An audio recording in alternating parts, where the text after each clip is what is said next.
Chu Sum Lane Prasong Aikri Sai Ching to the Tani Phnom Penh you would shoot sign of forum in foot Manlum Iong Nung Kono Putti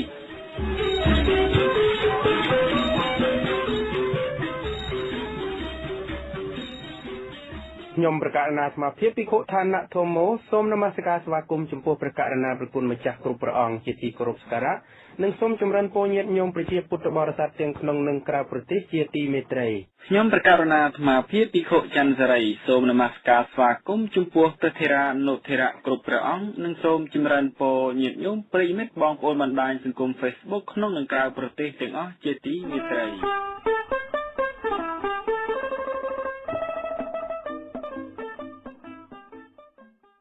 បាទខ្ញុំប្រកាសណាខ្ញុំបាទឡាត់សាឡាងក៏សូមក្រាបថ្វាយបង្គំចំពោះព្រះថេរានុថេរៈនិងជម្រាបសួរស្វាគមន៍ដល់បងប្អូនប្រិយមិត្តអ្នកស្ដាប់ទាំងអស់ជាទីមេត្រីខ្ញុំប្រកាសណាខ្ញុំបាទសូមជូននៅកម្មវិធីផ្សាយសម្រាប់ថ្ងៃអង្គារ 12 កើតខែចែកឆ្នាំមមេឆស័កពុទ្ធសករាជ 2558 ត្រូវនៅថ្ងៃទី 31 ខែមីនា គ្រិស្តសករាជ 2015 បាទជាបន្តទៅនេះសូមស្ដាប់ព័ត៌មានប្រចាំថ្ងៃ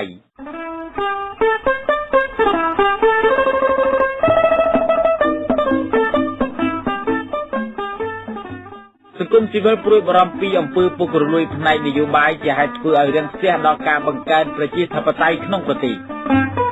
ប្រធានអង្គការលីកាដូលោកស្រីពងជីកិច្ចបដិសេធធ្វើជាសមាជិកគយជបក្រសួងទេសចរចេញចរាចរណ៍ណែនាំស្ដីពីការពង្រឹងការគ្រប់គ្រងមណ្ឌលកំសាន្តមនុស្សពេញវ័យបាទរួមនឹងព័ត៌មានសំខាន់មួយចំនួនទៀត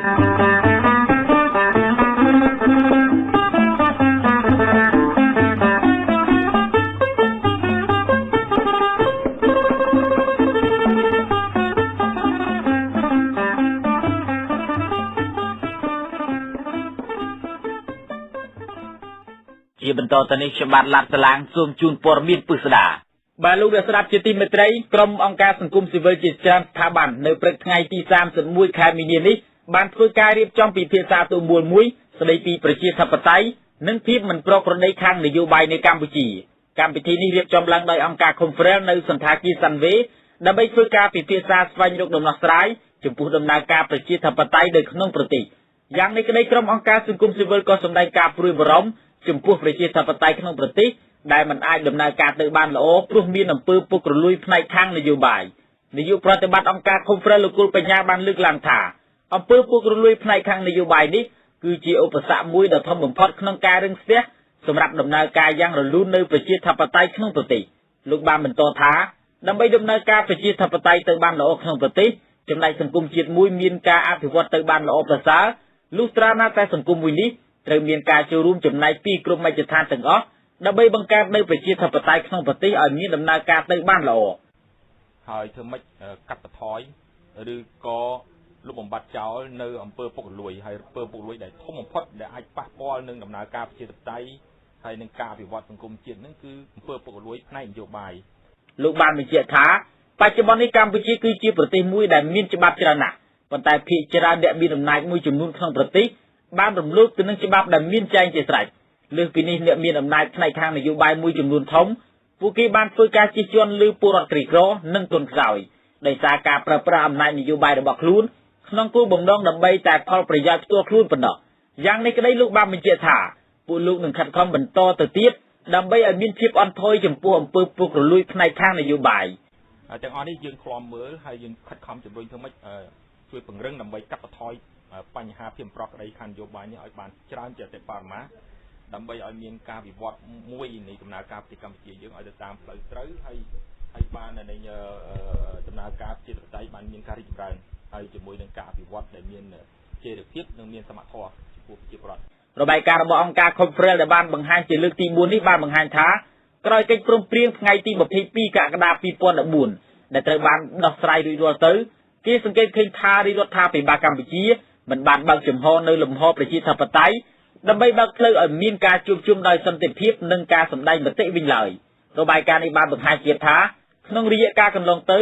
គណៈបកប្រជាជនកម្ពុជានិងគណៈបកសង្គ្រោះជាតិហាក់ដូចជាគ្រាន់តែបានបញ្ចុះបញ្ចូលអ្នកបោះឆ្នោតឲ្យបន្តការគ្រប់គ្រងបោះឆ្នោតឲ្យគណៈបករបស់ខ្លួននៅឆ្នាំ 2017 និង 2018 ខាងមុខប៉ុណ្ណោះប៉ុន្តែពួកគេមិនបានពិចារណាឲ្យបានល្អិតល្អន់ទៅលើបញ្ហា ថាតើពួកគេត្រូវធ្វើយ៉ាងណានៅពេលដែលពួកគេចាញ់ការបោះឆ្នោតនៅពេលខាងមុខនោះទេទាក់ទងនឹងបញ្ហានេះលោកនីចរិយាប្រធានផ្នែកស៊ើបអង្កេតនៃអង្គការអាត6បានប្រាប់ឲ្យដឹងថាលទ្ធិប្រជាធិបតេយ្យមិនមែនជាទូនាទីរបស់អ្នកនយោបាយដើម្បីធ្វើការបង្កើតឲ្យបានរលូននិងល្អប្រសើរតែម្នាក់នោះទេតែវាជាទូនាទីនិងកាតព្វកិច្ចរបស់ប្រជាពលរដ្ឋដែលជាវាសនាប្រទេសជាតិទាំងមូលក៏ប៉ុន្តែផ្ទុយទៅវិញដំណើរការប្រជាធិបតេយ្យនៅក្នុងប្រទេសកម្ពុជារាល់ថ្ងៃនេះលោកចាត់ទុកថាមិនទាន់ល្អប្រសើរនោះទេដោយសារការថយចុះនៅប្រជាធិបតេយ្យក្នុងប្រទេសច្រើនជាងការកើនឡើងបើយើងមើលពីដំណើរវិវត្តខាងប្រជាធិបតេយ្យនៅក្នុងប្រទេសកម្ពុជាហាក់ដូចជាដំណើរប្រជាធិបតេយ្យរបស់យើងមានការដើរទៅមុខខ្លះហើយក៏ថយក្រោយមកវិញទៅជួនកាលហ្នឹងដើរទៅមុខបានមួយជំហានក៏ប៉ុន្តែថយមកវិញនឹងបានមួយជំហានកន្លះអីទៅអាហ្នឹងដែរជាបញ្ហាលោកនីចរិយាបានបញ្ជាក់ថាបញ្ហាដែលធ្វើឲ្យប្រជាធិបតេយ្យនៅក្នុងប្រទេសមិនដំណើរការទៅបានល្អដោយសារតែអ្នកនយោបាយនៅក្នុងប្រទេសរាល់ថ្ងៃនេះពុំទាន់មានការយល់ដឹងច្រើនអំពីប្រជាធិបតេយ្យក៏ដូចជាមានការខ្វះចន្លោះនៃឆន្ទៈក្នុងការធ្វើនយោបាយដើម្បីឈានទៅរកប្រជាធិបតេយ្យពិតប្រាកដយ៉ាងណាលោកបន្ថែមថាដើម្បីឲ្យប្រទេសមួយនេះមានប្រជាធិបតេយ្យពិតប្រាកដទោះតែមានការចូលរួមពីប្រជាពលរដ្ឋឲ្យបានច្រើនផងដែរអ្នកនយោបាយកម្ពុជាមកដល់ពេលនេះនៅមានការខ្វះចន្លោះក្នុងការយល់ដឹងខាងប្រជាធិបតេយ្យនិងនៅមានការខ្វះចន្លោះខាងឆន្ទៈនយោបាយទៅរកប្រជាធិបតេយ្យដែរខ្ញុំប្រកាសណាខ្ញុំបានឡាតសាឡាងវិទ្យុសំឡេងប្រសង់ឯករាជ្យភ្នំពេញ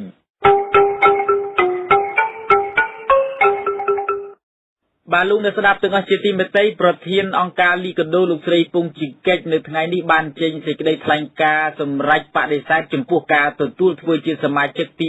9នៃគណៈកម្មាធិការជាតិរៀបចំការបោះឆ្នោតដែលគណៈបកទាំងពីរគឺគណៈបកប្រជាជនកម្ពុជានិងគណៈបកសង្គ្រោះជាតិបានឯកភាពគ្នាទទួលយកលោកស្រីពងជីកិច្ចជាបេក្ខជនទី9នៃស្ថាប័នកោជប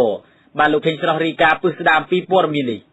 នៅថ្ងៃអង្គារទី31ខែមីនាឆ្នាំ2015នេះលោកស្រីពំជីកិច្ចដែលជាប្រធានអង្គការលីកាដូបានចេញសេចក្តីថ្លែងការណ៍សម្រេចបដិសេធចំពោះការទទួលធ្វើជាសមាជិកទី9នៃគណៈកម្មការធិការរៀបចំការបោះឆ្នោតហៅកាត់តកោជប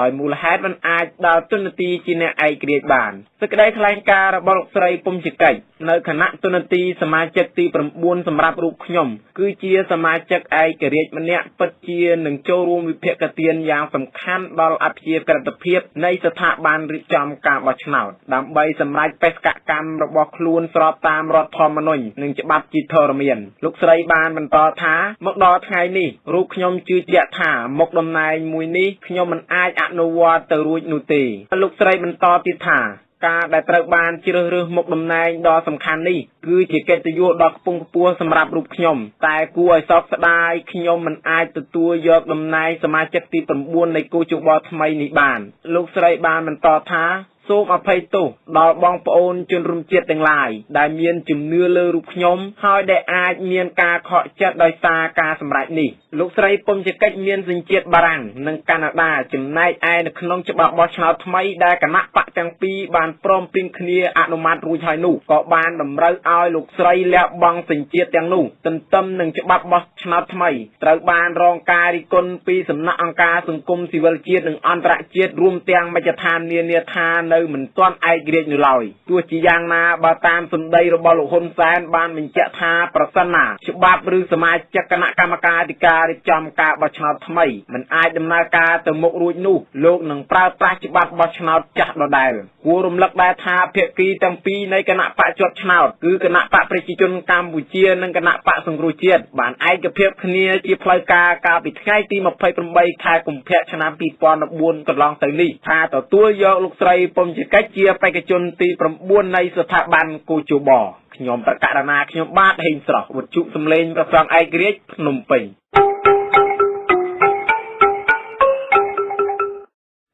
បាទចំពោះក្រសួងទេសចរបានចេញចរាចរណ៍ណែនាំមួយដើម្បីធ្វើការពង្រឹងនៅការគ្រប់គ្រងមណ្ឌលកំសាន្តមនុស្សពេញវ័យចរាចរណ៍ណែនាំនេះបានចុះផ្សាយនៅថ្ងៃទី30ខែមីនាឆ្នាំ2015នៅក្នុងចរាចរណ៍ដែលបានចុះផ្សាយកាលពីថ្ងៃច័ន្ទម្សិលមិញនេះបានបង្ហាញឲ្យដឹងថារយៈកាលកន្លងមកតាមការអង្កេតមើលរបស់ក្រសួងទេសចរបានធ្វើការពិនិត្យឃើញថាសំណង់ខួបបទដ្ឋានបច្ចេកទេសនិងសកម្មភាពអាជីវកម្មមណ្ឌលកំសាន្តទេសចរមនុស្សពេញវ័យមួយចំនួន បានបង្កការរំខានដល់គ្រឹះស្ថានសាធារណៈដល់ស្ថានទូតមន្ទីរពេទ្យសាលារៀនទីតាំងសាសនាការស្នាក់នៅរបស់ភ្ញៀវទេសចរនិងការរស់នៅរបស់ប្រជាពលរដ្ឋព្រមទាំងការបង្កអគ្គិភ័យធ្វើឲ្យបាត់បង់អាយុជីវិតរបស់ភ្ញៀវទេសចរបុគ្គលិកបម្រើការងារនិងមានការខូចខាតទ្រព្យសម្បត្តិជាដើមដោយបានបញ្ជាក់ថាដោយសារតែការបង្កនៅរាល់បញ្ហាទាំងនេះហើយទើបក្រសួងទេសចរសម្រាប់ធ្វើការណែនាំដល់គ្រប់មណ្ឌលកំសាន្តទេសចរមនុស្សពេញវ័យទាំងអស់ដូចជាត្រូវការកែលម្អប្រព័ន្ធសំឡេងដើម្បីធានាថាកុំឲ្យរំខានដល់គ្រឹះស្ថានសាធារណៈស្ថានទូតមន្ទីរពេទ្យសាលារៀនទីតាំងសាសនាការស្នាក់នៅរបស់ភ្ញៀវទេសចរនិងការរស់នៅរបស់ប្រជាពលរដ្ឋទី2នោះត្រូវឲ្យមាននៅច្រកសុវត្ថិភាពគ្រប់គ្រាន់និងកែលម្អប្រព័ន្ធការពារអគ្គិភ័យតាមស្តង់ដារបច្ចេកទេសដើម្បីបញ្ជៀសគ្រោះអាសន្នផ្សេងៗចំណែកទី3ត្រូវមានចំណេះដឹងស្ដីពីវិធីសង្គ្រោះបន្ទាន់ក្នុងករណីមានគ្រោះអាសន្នយ៉ាងណាក្រសួងទេសចរបានបញ្ជាក់ថាក្រសួងនិងរដ្ឋបាលថ្នាក់ក្រោមជាតិនឹងមានវិធានការបញ្ចុះថ្នាក់អាជ្ញាប័ណ្ណឬបញ្ឈប់អាជីវកម្មជាស្ថាពរប្រសិនណាបើគ្រប់បណ្ដាស្ថាប័នទាំងនោះមិនអនុវត្តតាមការចេញចរាចរណ៍ណែនាំរបស់ក្រសួង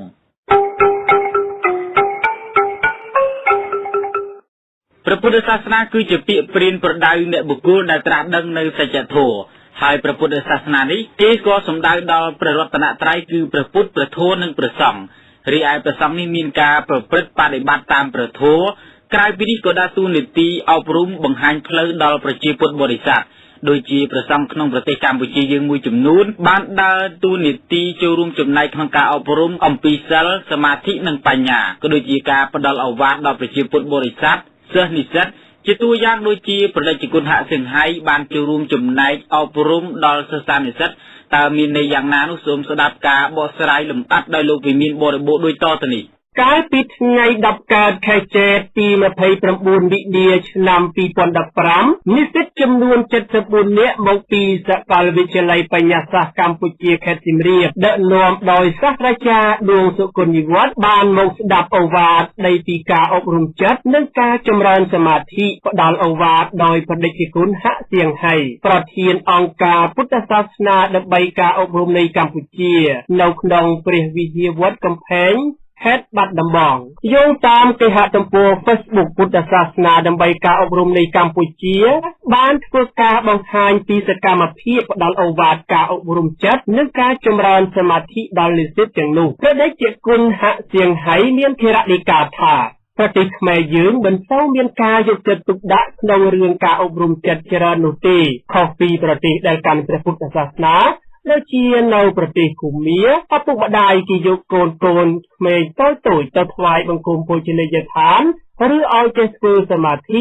ឲ្យចេះព្រះធម៌ចេះនមស្ការតាំងពីតូចមានធរណីកាបន្តថាចំណែកស្រុកខ្មែរយើងហាក់ដូចជាអភ័ព្វបន្តិចថ្វាយត្បិតតែប្រទេសយើងកាន់ព្រះពុទ្ធសាសនាតែនៅមានចំណុចខ្វះខាតច្រើនយើងមិនអាចបន្ទោសនរណាទេឬថាប្អូនមិនយកចិត្តទុកដាក់ឬក៏ដោយសារនរណាមួយទេប៉ុន្តែសំខាន់នោះយើងគ្រប់គ្នាថាតើយើងបានយកចិត្តទុកដាក់ជាពិសេសការផ្សព្វផ្សាយបានកម្រិតណាហើយយើងនៅមានការខ្វះខាតច្រើនណាស់ដូចជាគ្រប់កម្មវិធីបន់ផ្សេងមានតែញាតិញោមចាស់ដោយឡែកប្អូនក្មេងៗមិនសូវបានទៅចូលរួមខ្វះការស្វែងយល់ខ្វះការអប់រំតាមបែបព្រះពុទ្ធសាសនាជាមួយគ្នានោះដែរព្រះអង្គបានពន្យល់ឲ្យសិស្សនិស្សិតទាំងអស់គ្នាយល់ពីចិត្តយល់ពីសភាវៈនៃចិត្តនិងវិធីអប់រំចិត្តគឺជាសភាវៈដឹងនៅអារម្មណ៍ដូចជាយើងកំពុងស្ដាប់ធម៌គឺចិត្តកំពុងទទួលនៅអារម្មណ៍សំឡេងតែមុននឹងដឹងសំឡេងនោះវាមានចរន្តនៅក្នុងនោះជាបែបវិទ្យាសាស្ត្រគឺមានន័យថាវាមានហេតុមានផលនៅក្នុងនោះមុននឹងយើងឮសំឡេងវាមានសំឡេងនិងត្រចៀករបស់យើងហើយនឹងមានចិត្តទទួលដឹងនៅអារម្មណ៍នោះអត់មួយណាយើងមិនអាចទទួលអារម្មណ៍បានទេសំឡេងប៉ះជាមួយត្រចៀកបង្កើតបានជាសោតវិញ្ញាណដែលមានន័យថាការទទួលដឹងនៅអារម្មណ៍តាមត្រចៀករូបដែលយើងមើលឃើញព្រោះមានភ្នែកមានរូបមានពន្លឺនិងមានមនសិការឬយើងអាចនិយាយបានថាមានចិត្តមានអង្គ4នេះជា បែបវិទ្យាសាស្ត្រអ្វីដែលកើតឡើងគឺវាមានហេតុមានផលចំណុចនេះហើយដែលយើងត្រូវពិចារណានិងត្រូវអប់រំចិត្តដោយយើងដឹងហើយថាចិត្តទទួលដឹងនៅអារម្មណ៍តាមអិនទ្រីរបស់យើងគឺមានភ្នែកត្រចៀកច្រមុះអណ្ដាតកាយនិងចិត្តអិនទ្រីមានន័យថាសំខាន់ដូចជាត្រចៀកសំខាន់ច្រមុះសំខាន់អណ្ដាតសំខាន់កាយសំខាន់និងចិត្តសំខាន់ហើយអ្វីដែលប៉ះជាមួយនឹងអិនទ្រីរបស់យើងបង្កើតបានទៅជាចិត្តបានទៅជាវិញ្ញាណព្រះអង្គបានបញ្ជាក់ទៀតថាយើងអាចឮសំឡេងយើងអាចឃើញរូបតែរឿងដែលនៅក្នុងចិត្តរបស់យើងសប្តាហ៍ថ្ងៃនេះពេលណាដែលឮសំឡេងល្អមានគេសរសើរយើងគេអួតពីយើងគេមានវាចាពីរោះមកលើយើងក៏សប្បាយចិត្តប៉ុន្តែផ្ទុយមកវិញនៅពេលយើងទទួលនៅអារម្មណ៍ដែលមិនជាទីគាប់ចិត្តដូចជាគេថាឲ្យយើងគេជេរយើងគេស្ដីឲ្យយើងគេមើលងាយយើងគឺយើងមិនពេញចិត្តទេនៅពេលណាយើងមិនពេញចិត្តយើងមិនចូលចិត្តពេលនោះយើងមានទោសៈកើតឡើងក្នុងសន្តានចិត្តយើងអត់មានការសប្បាយជាមួយនឹងពាក្យទាំងនោះអ្វីទាំងអស់នៅក្នុងលោកនេះមានតែពីរទេគឺមានរូបនិងនាមឬឈ្មោះនិយាយទៅមិនមានអ្វីដែលយើងត្រូវប្រកាន់នោះទេដូចនេះដើម្បីរកសេចក្តីសុខសម្រាប់ខ្លួនយើងអប់រំចិត្តកុំឲ្យវារំភើបមនុស្សយើងនៅពេលដែលគេសរសើរក៏មានការរំភើបពេលគេនិន្ទាអអន់ចិត្តមានការរំភើបជាមួយនឹងលោកធម៌មនុស្សយើងមិនអាចជៀសផុតពីលោកធម៌នោះទេលោកធម៌នេះមាន8គឺខាងល្អមាន4មានលៀបមានយសសរសើរសុខចំណែកខាងមិនល្អមានលៀបអត់លៀបមានយសអត់យសមានសរសើរមាននិន្ទា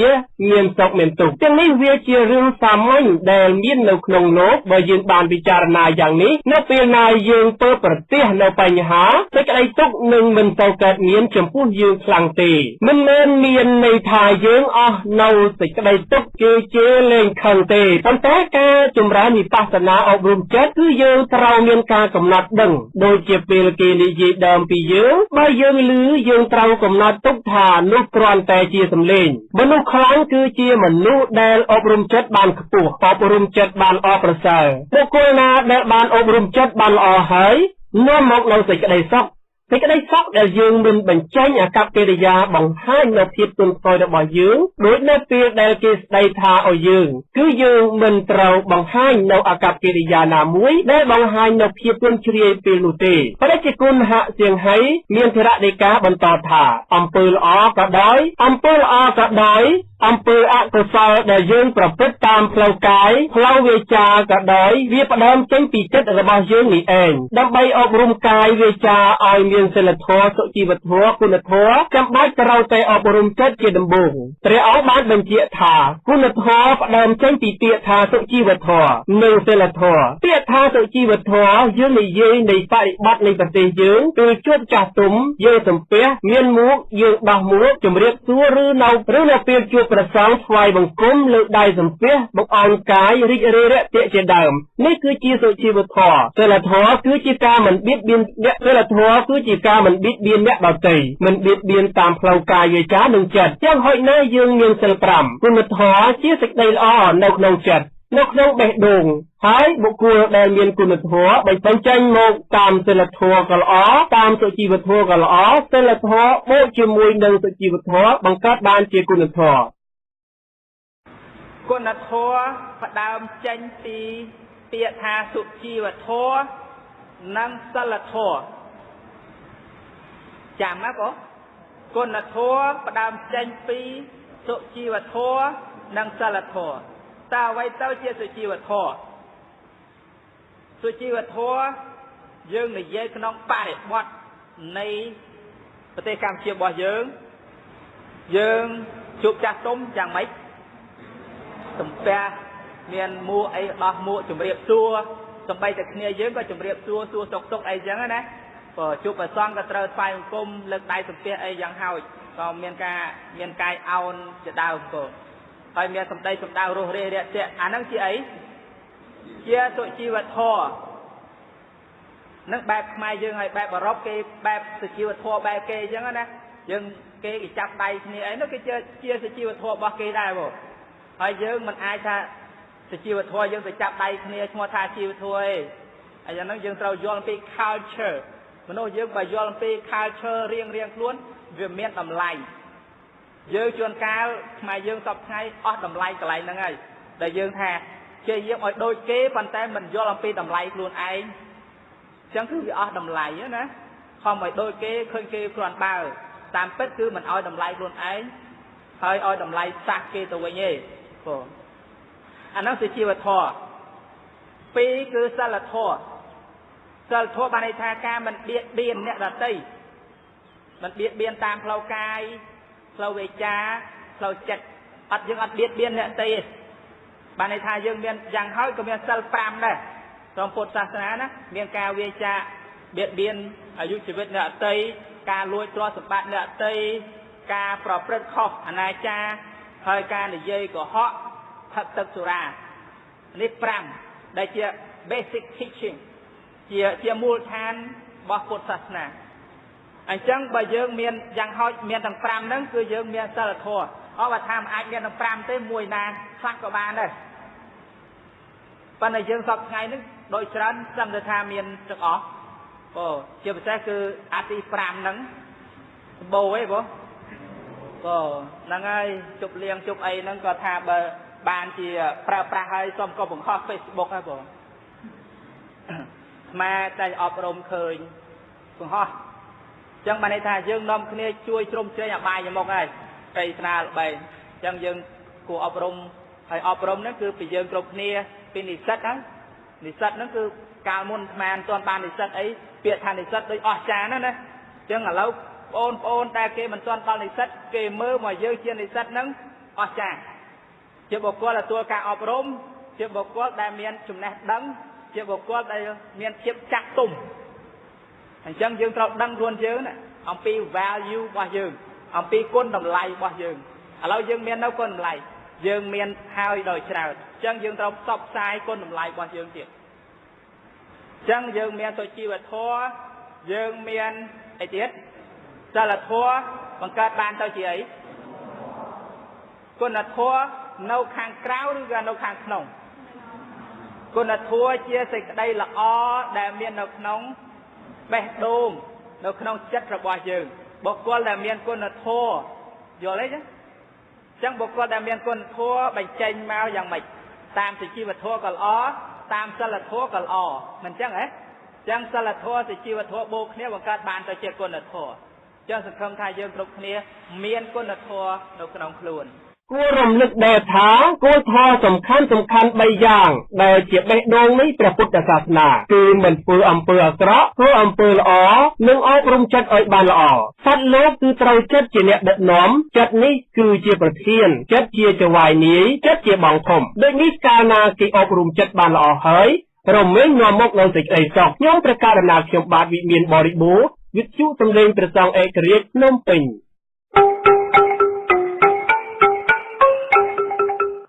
បាទលោកនៅស្ដាប់ជាទីមេត្រីចំពោះស្ថានភាពព្រៃឡង់នៅក្នុងពេលបច្ចុប្បន្ននេះហាក់បីដូចជាកំពុងតែមានការកាប់ទន្ទ្រានយ៉ាងខ្លាំងពីក្រុមទុច្ចរិតជាពិសេសនោះគឺក្រុមឈ្មួញអ្នករកស៊ីឈើធំៗនៅក្នុងប្រទេសកំពុងតែធ្វើការកាប់បំផ្លាញដើម្បីយកទៅលក់យ៉ាងព្រៃផ្សៃតែម្ដងបាទនៅរាត្រីនេះវិទ្យុសំឡេងព្រះសង្ឃឯករាជ្យនឹងមានបរិយាកាសមួយរវាងភិក្ខុច័ន្ទសេរីជាមួយនឹង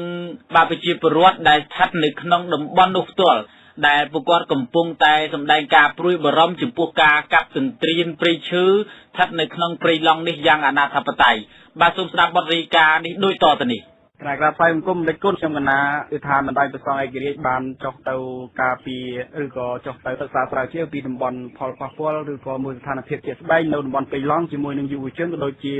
អ្នកសិក្សាស្រាវជ្រាវមួយចំនួនទៀតតើស្ថានភាពនៅទីនោះយ៉ាងម៉េចហើយលើបច្ចុប្បន្ននេះខ្ញុំកណាសូមក្រាបថ្វាយបង្គំហើយយមត្តរបស់ដែលតាមដានស្ដាប់វិទ្យុសំឡេងព្រះសង្ឃឯករាជ្យថ្ងៃនេះខ្ញុំកណាអាត្មាភាពបាននិមន្តមកដល់ព្រៃឡង់ដែលយើងបានទៅកាន់ភូមិមួយដែលនៅជិតនឹងព្រៃឡង់គឺភូមិសំអងស្ថិតនៅក្នុងឃុំមានរិទ្ធស្រុកសណ្ដានខេត្តកំពង់ធំហើយយើងបានមកដល់ទីនេះបានទៅជួបជាមួយនឹងសហគមន៍ដែលរងគ្រោះក៏ដូចជាសហគមន៍ដែលការពារតំបន់ព្រៃឡង់គឺយើងបានជួប សហគមន៍ព្រៃឈើចំនួន7សហគមន៍ហើយនិងសហគមន៍ព្រៃឡង់មួយក្រុមដែរហើយក្នុងនោះយើងបានមើលឃើញថាតំបន់ព្រៃឡង់មកដល់ថ្ងៃនេះគឺមានការកាប់បំផ្លាញយ៉ាងអាណត្តិបត័យដោយមិនមានការហាមឃាត់អីទេហើយអ្វីដែលគួរឲ្យកត់សម្គាល់ទៀតនោះគឺការិយាល័យរដ្ឋបាលព្រៃឈើតាមព័ត៌មានដែលអ្នកស្រុកនៅតំបន់នេះគាត់បានរៀបរាប់ប្រាប់គឺគាត់បានរំកិលការិយាល័យគឺការិយាល័យកាលណាមានព្រៃនៅកន្លែងណាគាត់ដាក់ការិយាល័យនៅកន្លែងនោះរហូតដល់ទៅអស់ព្រៃគាត់រំកិលតែម្ដងទៀតមកដល់ពេលនេះគាត់ថាតាំងពីឆ្នាំ2000មកដល់ពេលនេះគឺការិយាល័យរដ្ឋបាលបានរំកិលបន្តិចម្ដងពីតំបន់មួយតំបន់ទៅតំបន់មួយហើយមកដល់ថ្ងៃនេះយើងបានឃើញថាតំបន់រដ្ឋបាលគឺទៅនៅនឹងភូមិសំអងនឹងតែម្ដងក្បែរទៅនឹងព្រៃឡង់ប៉ុន្តែច្រកដែលដកឈើចេញគឺចេញកាត់តាមមុខការិយាល័យរដ្ឋបាលព្រៃឈើមិនឃើញមានមន្ត្រីការិយាល័យរដ្ឋបាលព្រៃឈើណាចាប់ឈើទេផ្ទុយទៅវិញមន្ត្រីការិយាល័យរដ្ឋបាលព្រៃឈើគឺជាអ្នកខុបខិតដាក់ឈើគឺរឿងមួយដែលយើងបានមើលឃើញមួយអន្លើទៀតគឺយើងបានឃើញការកាប់បំផ្លាញព្រៃឈើក្រមផ្លាកដីសម្បទានសង្គមគិច្ចដែលមានមន្ត្រីមកពីសាលាស្រុកសាលាខេត្តមកធ្វើការអះអាងថាពីកាប់បំផ្លាញតំបន់នោះដោយមានច្បាប់គឺលោកថៃស៊ីផាដែលជាមន្ត្រីការិយាល័យសង្គមគិច្ចស្រុកសណ្ដានគឺជាអ្នកអះអាងថាគេមានច្បាប់កាប់ព្រៃតំបន់នោះជាង 2000 ហិកតាហើយការកាប់បំផ្លាញព្រៃនោះជាង 2000 ហិកតានោះមិនត្រឹមតែអស់ព្រៃជាង 2000 ហិកតាប៉ុណ្ណោះទេថែមទាំងយកដីអ្នកស្រុកប្រមាណ50គ្រួសារទៀតផងអ្នកដែលអះអាងនៅក្នុងការកាប់បំផ្លាញព្រៃឈើនេះមិនមែនមានតែម្នាក់ទេគឺមានលោកទីសេងដែលជាមន្ត្រីស្និទ្ធជាមួយនឹងលោកថៃស៊ីផាហើយជាអ្នកដែលចេញចូលជាមួយនឹងការិយាល័យជាមួយនឹងមន្ទីរកាកបាទក្រហមសាខាកាកបាទក្រហមប្រចាំខេត្តកំពង់ធំហើយគេបានអះអាងថាការកាប់បំផ្លាញព្រៃឈើទាំងអស់នេះគឺដើម្បីធ្វើសម្បទានសង្គមគិច្ចទៅឲ្យប្រជាជនក្រីក្រមកពីតំបន់ផ្សេងៗផងហើយនឹងជួយកាកបាទក្រហមផងក៏ណាទូសួរឯគុណថាចុះឥឡូវដែលក្នុងការចុះទៅសិក្សាស្រាវជ្រាវឬដូចមើលស្ថានភាពជាក់ស្ដែងជាមួយយុវជននៅតំបន់ព្រៃឡង់ហ្នឹងគឺថាជួបបញ្ហាយ៉ាងម៉េចខ្លះដែរពីផលលំបាកនៅទីនោះក៏ណាយើងបានធ្វើដំណើរទៅជាមួយនឹងក្រុមយុវជនមកពីសាកលវិទ្យាល័យផ្សេងៗហើយនឹងក្រុមអ្នកស្រាវជ្រាវមានលោកបណ្ឌិតកែមលីដែលគាត់បានរួមដំណើរមកជាមួយប៉ុន្តែនេះដែលចុះទៅកាន់តំបន់ព្រៃឡង់យើងចុះជាមួយយុវជនហើយនឹងខ្ញុំកណាជាប្រធានក្រុមដឹកនាំទៅកាន់តំបន់ព្រៃឡង់គឺនៅក្នុងភូមិសំអងយើងបានទៅទស្សនកិច្ចមួយទៀតដែលយើងធ្លាប់តែឮនៅក្នុងប្រពៃណីខ្មែរគឺតំបន់កប់សពព្រៃកប់សពហើយនឹងព្រៃអារ៉ាក់យើងបានទៅមើលនៅទីនោះហើយយើងជួបបញ្ហាប្រឈមពេលដែលយើងធ្វើដំណើរទៅកាន់តំបន់ព្រៃនោះគឺមានមន្ត្រីគិញរបស់ក្រុមហ៊ុនគេបានតាមថតរូបយើងគ្រប់សកម្មភាពទាំងអស់គឺយើងដើរទៅកន្លែងណាក៏គេថតរូបសូម្បីគេថតរូបយើងសូម្បីតែយើងចូលក្នុងឡានក៏ថតរូបដំណើរចេញទៅណាក៏គេថតរូបយើងហើយមិនត្រឹមតែថតរូបយើងប៉ុណ្ណោះទេគេថែមទាំងចាក់ GPS ទៀតផងគេចាក់ GPS ទៅឲ្យក្រុមហ៊ុនគ្នាគេគឺ GPS កាន់នៅដៃជឿតែម្ដងគឺកាលណាយើងដល់កន្លែងណាគេចាក់ GPS ដើម្បីឲ្យដំណឹងទៅមីប៉ុសឲ្យទៅពួកការិយាល័យក្រុមហ៊ុនគេនោះបានដឹងថាយើងនៅកន្លែងណាហើយគេរាយការណ៍ព័ត៌មានទៅកាន់ក្រុមហ៊ុនគេរហូតប៉ុន្តែมันឃើញមានអីដុំកំភួនជាការដាក់សម្ពាធគៀបសង្កត់អីធំដុំទេយើងអាចធ្វើដំណើរទៅមុខបានដោយចប់ដើមយើងធ្វើទស្សនកិច្ចរហូតបានចប់តំបន់ដែលយើងក្រុងទុកចំនួន3តំបន់គឺយើងទៅមើលព្រៃកប់សពព្រៃអារ៉ាក់ហើយនឹងទៅមើលក្រុមហ៊ុនដែលកំពុងតែកាប់បំផ្លាញដោយឡែកថ្ងៃស្អែកយើងគិតថានឹងមិនមានបញ្ហាអីដែរថ្ងៃស្អែកនេះគឺជាថ្ងៃមួយដែលយើងនឹងល្បាតព្រៃឈើល្បាតតំបន់ព្រៃឡង់ទៅជាថ្មីម្ដងទៀតហើយបញ្ហាប្រឈមមួយទៀតហ្នឹងគឺថាមធ្យោបាយនៃការធ្វើដំណើរដោយសារយើងអត់មានម៉ូតូអត់មានឡានគ្រប់គ្នាដោយសារយើងមកគ្នាច្រើនអញ្ចឹងយើងត្រូវតែចំណាយពេលតាក់ទងរកអ្នកភូមិដើម្បីឲ្យជូនយើងទៅក្នុងព្រៃនេះជាបញ្ហាតូចតាចដែលយើងបានជួបប្រសពប៉ុន្តែដោយឡែកបញ្ហាធំគឺមន្ត្រីចារកម្មរបស់ក្រុមហ៊ុនហ្នឹងគឺស្គាល់មុខយើងទាំងអស់យើងទៅតាណាក៏គេឃើញដោយឡែកអ្នកដែលដឹកឈើតង់ឡានដឹកនឹងឡានធំកម្មធំនោះពេញឡានក៏មិនឃើញមានមន្ត្រីចារកិច្ចឬមន្ត្រីចារកម្មពួកក្រុមហ៊ុនឬក៏ការិយាល័យរដ្ឋបាលព្រៃឈើនឹងតាមថតរូបដូចជាក្រុមពួកយើងនឹងទេបាទកណាសូមអរគុណប្រជាជនដែលបានធ្វើសេចក្តីរាយការណ៍ផ្ទាល់ពីតំបន់ព្រៃឡង់ដែលចុះទៅពេល3ថ្ងៃដើម្បីសិក្សាស្រាវជ្រាវនៅពីស្ថានភាពនៅទីនោះកណាសូមថ្លែងបង្គំលាទេគុណកណាក្រាបថ្លែងបង្គំលា